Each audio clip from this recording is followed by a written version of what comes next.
Welcome to Welcome to Radio Tashan. Learn along with fun. इस video को like करें, हमारे चैनल रेडियो टैशन को सब्सक्राइब करें और बेल आइकन दबाना ना भूलें। प्रस्तुत है कार्यक्रम साहित्य संगम। श्रोताओं नमस्कार, हाजिर हूँ मैं आपका दोस्त राहुल लेकर आपका अपना साप्ताहिक कार्यक्रम साहित्य संगम, जिसमें आप कहानियां सुनते हैं साहित्यकारों की। आज कहानी उसने कहा था का दूसरा भाग, जिसके लेखक हैं चंद्रधर शर्मा गुलेरी।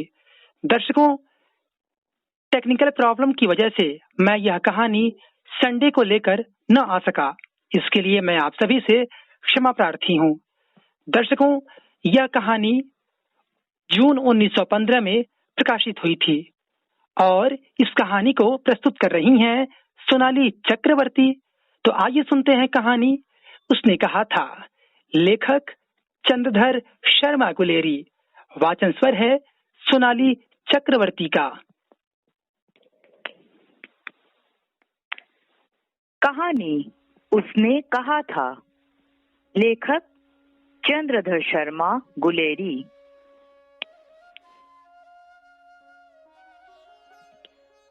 दोपहर रात गई है, अंधेरा है, सन्नाटा छाया हुआ है।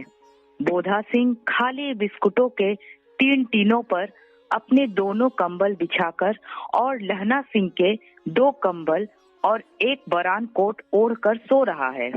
लहना सिंह पहरे पर खड़ा हुआ है, एक आंख खाई के मुंह पर है और एक बोधा सिंह के दुबले शरीर पर। बोधा सिंह कराहा, क्यों बोधा भाई, क्या है? पानी पिला दो।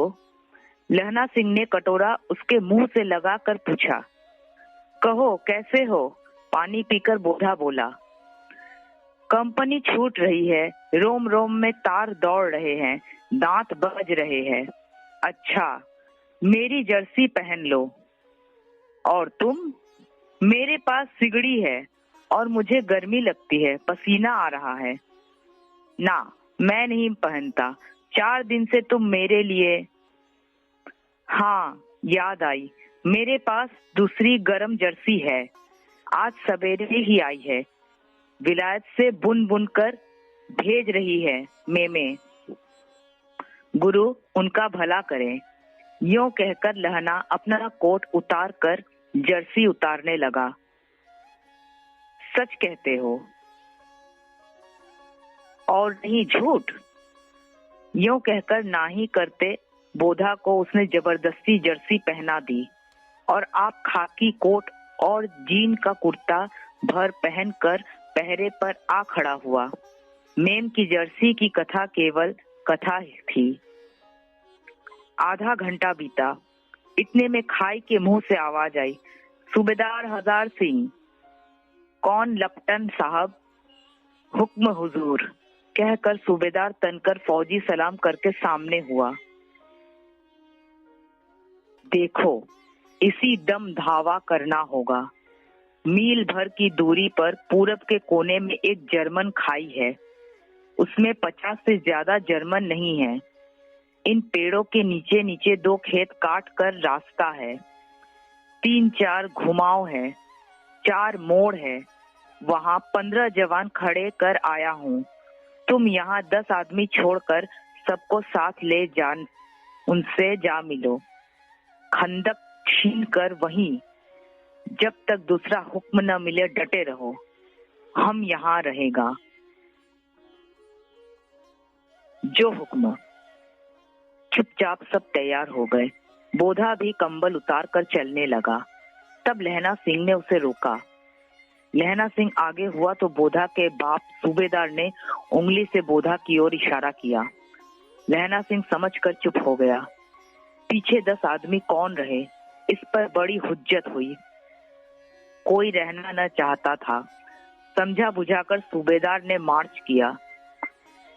लपटन साहब लहना की सिगड़ी के पास मुंह फेर कर खड़े हो गए और जेब से सिगरेट निकालकर सुलगाने लगे। 10 मिनट बाद उन्होंने लहना की ओर हाथ बढ़ाकर कहा, लो तुम भी पियो। आंख मारते मारते लहना सिंह सब समझ गया। मुंह का भाव छिपा कर बोला, लाओ साहब। हाथ आगे करते ही उसने सिगड़ी के उजाले में साहब का मुंह देखा, बाल देखे, तब उसका माथा ठनका। लेफ्टिनेंट साहब के पट्टियों वाले बाल एक दिन में ही कहाँ उड़ गए और उनकी जगह कैदियों से कटे बाल कहाँ से आ गए? शायद साहब शराब पिए हुए हैं और उन्हें बाल कटवाने का मौका मिल गया है। लहना सिंह ने जांचना चाहा। लेफ्टिनेंट साहब 5 वर्ष से उसकी रेजिमेंट में थे। क्यों साहब, हम लोग हिंदुस्तान कब जाएंगे? लड़ाई खत्म होने पर। क्यों, क्या यह देश पसंद नहीं? नहीं साहब, शिकार के वे मजे यहाँ कहाँ। याद है पार्सल नकली लड़ाई के पीछे हम सब जगधारी जिले के शिकार करने गए थे? हाँ, वही, जब आप खोते पर सवार थे और आपका खान सामा अब्दुल्ला रास्ते के एक मंदिर में जल चढ़ाने को रह गया था। बेशक पाजी कहीं का, सामने से वह नील गाय निकली कि ऐसी बड़ी मैंने कभी न देखी थी, और आपकी एक गोली कंधे में लगी और पुट्ठे में निकली। ऐसे अफसर के साथ शिकार खेलने में मजा है। क्यों साहब? शिमले से तैयार होकर उस नील गाय का सिर आ गया था न? आपने कहा था कि रेजिमेंट की मैस में ले जाएंगे। हाँ, पर मैंने वह विलायत भेज दिया। ऐसे बड़े बड़े सिंह 2-2 फुट के तो होंगे। हाँ लहना सिंह 2 फुट 4 इंच के थे। तुमने सिगरेट नहीं पिया? पीता हूँ साहब, दियासलाई ले आता हूँ, कहकर लहना सिंह खंदक में घुसा। अब उसे संदेह नहीं रहा था। उसने झटपट निश्चय कर लिया कि क्या करना चाहिए। अंधेरे में किसी सोने वाले से वह टकराया। कौन? वजीरा सिंह? हाँ, क्यों लहना, क्या कयामत आ गई? जरा तो आंख लगने ही होती। होश में आओ, कयामत आई है और लेफ्टिनेंट साहब की वर्दी पहनकर आई है। क्या? लेफ्टिनेंट साहब या तो मारे गए हैं या कैद हो गए हैं। उनकी वर्दी पहनकर यह कोई जर्मन आया है। सूबेदार ने इसका मुंह नहीं देखा, मैंने देखा और बातें की है। सोहरा साफ उर्दू बोलता है, पर किताबी उर्दू, और मुझे सिगरेट पीने को दिया है। लो, तो अब मारे गए। धोखा है। सूबेदार होरा कीचड़ में चक्कर काटते फिरेंगे और यहाँ खाई पर धावा होगा। उठो, एक काम करो, पलटन के पैरों के निशान देखते देखते दौड़ जाओ। अभी बहुत दूर न गए होंगे। सूबेदार से कहो एकदम लौट आए।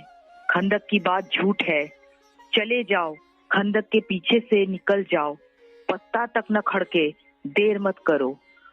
हुक्म तो यह है कि यहीं ऐसी तैसी हुक्म की, मेरा हुक्म, जमादार लहना सिंह जो इस वक्त यहाँ सबसे बड़ा अफसर है, उसका हुक्म है। मैं लेफ्टिनेंट साहब की खबर लेता हूँ। पर यहाँ तो तुम 8 है। 8 नहीं, 10 लाख। एक अकालिया सिख 1.25 लाख के बराबर होता है। चले जाओ। लौटकर खाई के मुहाने पर लहना सिंह दीवार से चिपक गया। उसने देखा कि लेफ्टिनेंट साहब ने जेब से बेल के बराबर 3 गोले निकाले। तीनों को जगह जगह खंदक की दीवारों में घुसेड़ दिया और तीनों में एक तार सा बांध दिया। तार के आगे सूत की एक गुत्थी थी जिसे सिगड़ी के पास रखा।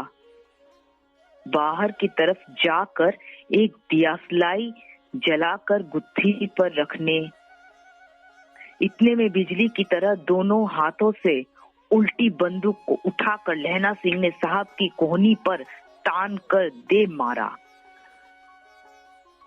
धमाके के साथ साहब के हाथ से दियासलाई गिर पड़ी। लहना सिंह ने एक कुंदा साहब की गर्दन पर मारा और साहब आंख मीन गॉट कहते हुए चित्त हो गए। लहना सिंह ने तीनों गोले बीन कर खंदक के बाहर फेंके और साहब को घसीट कर सिगड़ी के पास लिटाया। जेबों की तलाशी ली, 3-4 लिफाफे और एक डायरी निकालकर उन्हें अपनी जेब के हवाले किया। साहब की मूर्छा हटी। लहना सिंह हंस कर बोला, क्यों लंपट साहब, क्यों लपटन साहब, मिजाज कैसा है? आज मैंने बहुत बातें सीखी। यह सीखा कि सिख सिगरेट पीते हैं। यह सिख की जगाधरी के जिले में नील गाय होती है और उनके 2 फुट 4 इंच के सींग होते हैं। यह सिख की मुसलमान खान सामा मूर्तियों पर जल चढ़ाते हैं और लपटन साहब खोते पर चढ़ते हैं। पर यह तो कहो, ऐसी साफ उर्दू कहाँ से सीख आए? हमारे लपटन साहब तो बिन डेम के 5 लफ्ज भी नहीं बोल सकते हैं। लहना ने पतलून के जेबों की तलाशी नहीं ली थी। साहब ने मानो जाड़े से बचने के लिए दोनों हाथ जेबों में डाले। लहना सिंह कहता गया, चालाक तो बड़े हो, पर मांझे का लहना इतने बरस लपटन साहब के साथ रहा है। उसे चकमा देने के लिए 4 आंखें चाहिए। 3 महीने हुए तुर्की मौलवी मेरे गांव आया था। औरतों को बच्चे होने के ताबीज बांटता था और बच्चों को दवाई देता था। चौधरी के बर्ड के नीचे मंजा बिछाकर हुक्का पीता रहता था और कहता था कि जर्मनी वाले बड़े पंडित हैं। वेद पढ़ पढ़कर उसमें से विमान चलाने की विद्या जान गए हैं। गौ को नहीं मानते हैं। हिंदुस्तान में आ जाएंगे तो गौ हत्या बंद कर देंगे। मंडी के बनियों को बहकाता कि डाक खाने से रुपया निकाल लो, सरकार का राज्य जाने वाला है। डाक बाबू पोलू राम भी डर गया था। मैंने मुल्ला जी की दाढ़ी मूड दी थी और गांव से बाहर निकाल कर कहा था कि जो मेरे गांव में अब पैर रखा तो। साहब की जेब में से पिस्तौल चला और लहना की जांघ में गोली लगी। इधर लहना की हेनरी मार्टिन के 2 फायरों ने साहब की कपाल क्रिया कर दी। धड़का सुनकर सब दौड़ आए। बोधा चिल्लाया, क्या है? लहना सिंह ने उसे यह कहकर सुला दिया कि एक हड़का हुआ कुत्ता आया था, मार दिया, और औरों से सब हाल कह दिया। सब बंदूकें लेकर तैयार हो गए। लहना ने साफा फाड़कर घाव के दोनों तरफ पट्टियां कस कर बांधी। घाव मांस में ही था। पट्टियों के कसने से लहू निकलना बंद हो गया।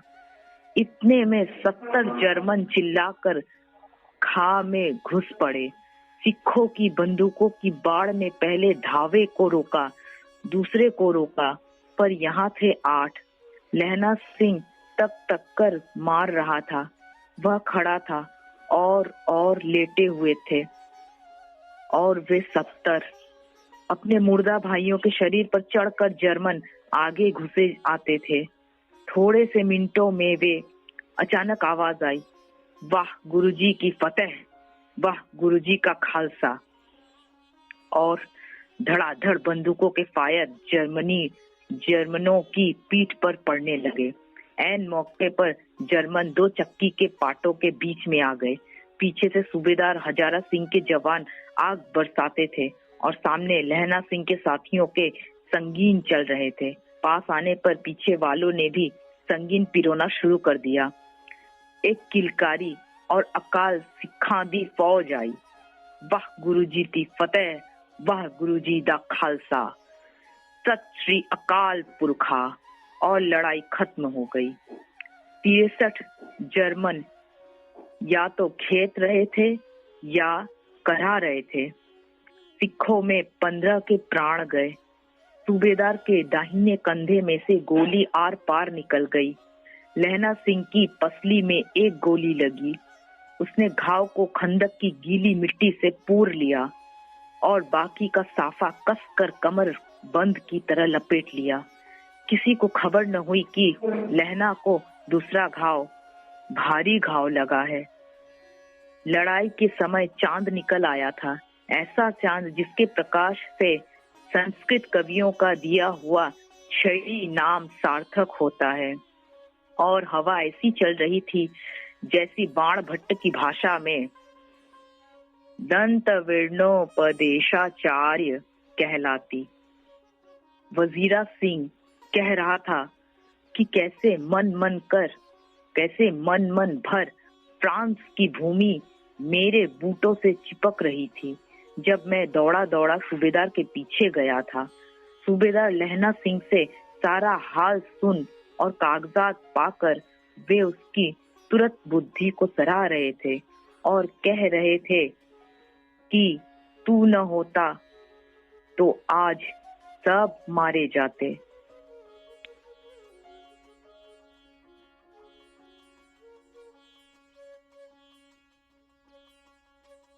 ये थी कहानी उसने कहा था, लेखक चंद्रधर शर्मा गुलेरी। इस कहानी का दूसरा भाग आपने सुना सोनाली चक्रवर्ती के साथ। यह कहानी जून 1915 में प्रकाशित हुई थी। चलते चलते मैं आपको बता दूं, इस कार्यक्रम को संपादित किया संजीव तिवारी ने। प्रस्तुतकर्ता आजम खान, शोध, आलेख और स्वर सोनाली चक्रवर्ती का, तकनीकी पक्ष रहा शुभेंद्र सिंह का। अब अपने दोस्त राहुल को दीजिए अनुमति और आप सुनते रहिए रेडियो टशन, जो छू ले आपका मन। नमस्कार।